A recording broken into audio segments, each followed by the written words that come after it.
Magandang umaga, ngayon pa'y araw ng Huwebes, June 20, 2024. Update po muli sa lagay ng panahon.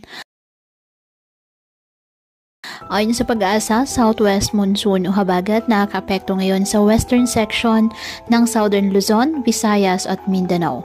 Samantala, may mga kumpul po ng kaulapan na nagbabadyang tumawid ng bansa sa mga susunod na araw.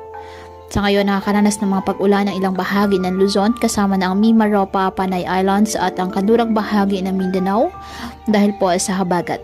Posibleng tutuloy-tuloy pa ang mga pag-ulan sa malaking bahagi ng bansa dulot po ng nasabing habagat hanggang sa susunod na linggo. Kaya maging alerto pa rin po sa mga banta ng mga pagbaha at pagguho ng lupa, lalo na po kapag may malalakas na mga pag-ulan. Sa kasalukuyan, walang bagyo na o low pressure area sa loob po ng ating Philippine Area of Responsibility maging sa labas po na maaari makaapekto sa ating bansa. Kaya patuloy pa rin po natin na pinag-iingat ang ating mga kababayan sa banta po ng mga posibilidad ng pagbaha at pagguho ng lupa, lalo na kapag may malalakas na ulan. At ugaliin po na magdala palagi ng payong o kahit ano panangga sa ulan sa tuwing lalabas po ng ating mga tahanan. At yan po muna ang update sa lagay ng panahon ngayong araw. Muli patuloy po tayo na mag-ingat at palaging tandaan, God loves you. Stay safe and God bless.